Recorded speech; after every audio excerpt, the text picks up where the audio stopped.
So as you know, I have the opportunity these days to travel around the world speaking at many exciting places, sometimes to thousands of people in my job as a motivational speaker. But when I first started as a speaker, I was not so good at giving speeches. Today I want to tell you about 3 of my early speaking disasters and what I learned from each one. Number one of my first speeches was for a church youth group, and the entire church youth group was seated on a couch.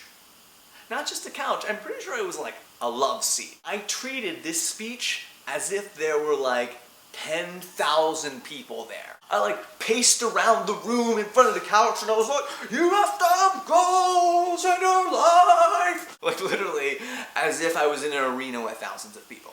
And a few days later I saw a friend at school who knew one of the kids at the church, and my friend was like, yeah, I heard about your speech the other day at the church. He's like, yeah, I heard it was pretty awkward.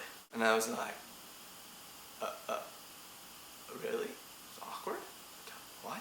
And that was the first time that I learned the lesson that when you're giving a motivational speech, particularly when you're talking to students, you should never talk like a speaker, right? Because if you try to adopt what you think is the mannerisms and the voice of a speaker, you're just going to turn people off because they feel like you're not a human being. You are like a robotic orator. My second early speaking disaster was I was talking at an American Cancer Society fundraiser. And I cannot, for the life of me, figure out why I thought this would be a funny idea. But I wore a bald head wig during my speech, as if I did not have any hair. And I talked at length in the speech about, how devastating it is for a cancer patient not to have hair, etc., etc.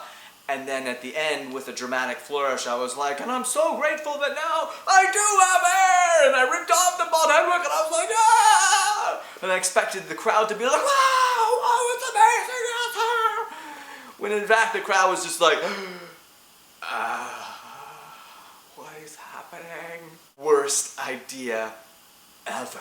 And I think the lesson that I learned from that speech was not to rely in your speech on sort of gimmicks or clever tricks or visual props or whatever, but to make sure the heart of your speech is your story and you and your message. That's not to say that you can't have visual props or gags, but that you can't become over-reliant on them, because sometimes you're going to choose the wrong one and it's going to destroy your entire speech. And third and finally, and you guys have heard this story if you have read my book, Just Don't Fall, but one of my very first speeches, my first speech in a school, in fact, was at a middle school. I was going to talk to the 7th grade and then the 8th grade, and I was talking about goal setting.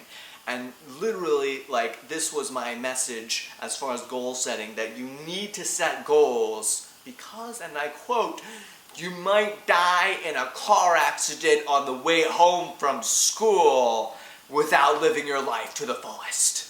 It was like this incredibly depressing, macabre thing where I gave stats about how many people die in car accidents. It was awful. Now, of course, buried underneath there somewhere is a good message about living your life to the fullest and setting goals and YOLO and all that sort of thing, right? That is motivating and it's inspiring. It's a meaningful message. But the way I went about it was terrible. And in fact, the principal came up to me afterwards and he's like, yeah, we canceled your 8th grade assembly. And I was like, what, why? He's like, well, we thought some of your content was kind of disturbing to our students. Which was devastating because it was like, not only was my content not motivating or not even neutral, it was actually disturbing. Like, it was actually making their lives worse. I was a demotivational speaker.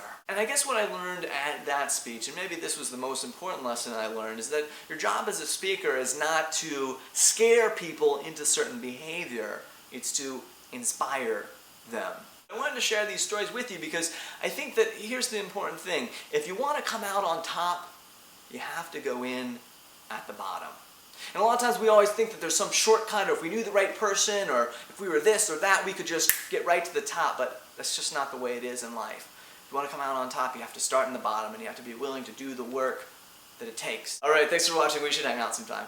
AMPUTEE